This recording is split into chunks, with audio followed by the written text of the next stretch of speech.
வணக்கம் நண்பர்களே. சினிமாவில் மகிழ்ச்சியாக ஆடிப்பாடும் நடிகர்களின் சொந்த வாழ்வில் பல சோகங்கள் இருக்கும்.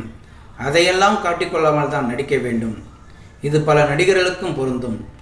சொந்த வாழ்வின் பிரச்சனைகளை, சோகங்களை, மன உளைச்சல்களை கேமரா முன்பு காட்ட முடியாது. இது நடிகர்களுக்கு மட்டுமல்ல, இயக்குநர்கள், ஒளிப்பதிவாளர்கள் உள்ளிட்ட எல்லா தொழில்நுட்ப கலைஞர்களுக்கும் பொருந்தும். அதிலும் நடிகர்களுக்கு இது அதிகம் நடக்கும். அம்மா அப்பாவோ மரணம் அடைந்திருப்பார். ஆனால் அன்று ஷூட்டிங்கில் சிரித்து கொண்டே நடிக்க வேண்டும். படப்பிடிப்பு முடிந்த பின்னரே கடமையை செய்ய செல்ல முடியும். இதனால்தான் கவிஞர் வைரமுத்து, ஊருக்காக ஆடும் கலைஞன் தன்னை மறப்பான், தன் கண்ணீரை மூடிக்கொண்டு இன்பம் கொடுப்பான். ஊருக்காக ஆடும் கலைஞன் தன்னை மறப்பான், தன் கண்ணீரை மூடிக்கொண்டு இன்பம் கொடுப்பான் என ஒரு பாடலில் எழுதியிருப்பார். கலைஞர்களுக்கு மட்டுமல்ல, இது பாடகர் மற்றும் பாடகிகளுக்கும் பொருந்தும். தமிழ் சினிமாவில் பல இனிமையான பாடல்களை பாடியவர் சித்ரா. சின்ன குயில் சித்ரா என ரசிகர்கள் அழைப்பார்கள். இவருக்கு திருமணமாகி பல வருடங்கள் கழித்து ஒரு மகள் பிறந்தாள்.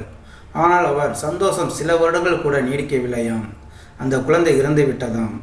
பாலச்சந்தர் இயக்கிய கலிகை படத்தில் குழந்தை இல்லாத ஒரு ஏக்கத்துடன் ஒரு தாய் பாடும் பாடல் அப்படத்தில் வரும். அந்த பாடலை பாடும்போதே அவர் அழுது விட்டதாக அப்போது செய்திகள் வெளியானது. இது போன்ற சம்பவம் பின்னணி பாடகி பி. சுசீலாவுக்கும் நடந்திருக்கிறதாம். 1964 வருடம் சிவாஜி நடிப்பில் உருவாகி வெளியான திரைப்படம்தான் புதிய பறவை. இந்த படத்தில் உன்னை ஒன்று கேட்பேன், உண்மை சொல்ல வேண்டும், என்னை பாட சொன்னார், என்ன பாட தோன்றும், என்ன பாட தோன்றும்.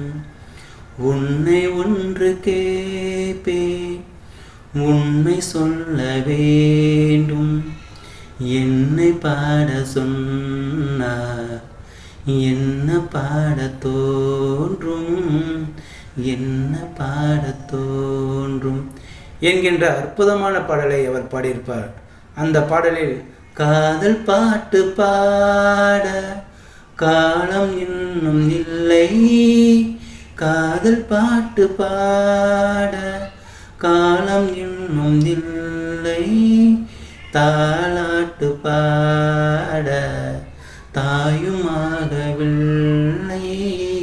தாயுமாகவில்லை என ஒரு வரி வரும்.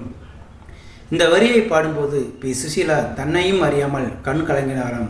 அதற்கு காரணம் இருக்கிறது. 1957 வருடம் அவருக்கு திருமணம் ஆனதாம். இந்த பாடலை அவர் பாடியது 1964 வருடம். இந்த 8 வருடங்களும் அவருக்கு குழந்தை இல்லையாம். அதன் காரணமாக அவர் கண் கலங்கினாராம். ஆனாலும் 1968 வருடம் அவருக்கு குழந்தை பிறந்து தாயாக மாறினார் என்பது குறிப்பிடத்தக்கதாகும்.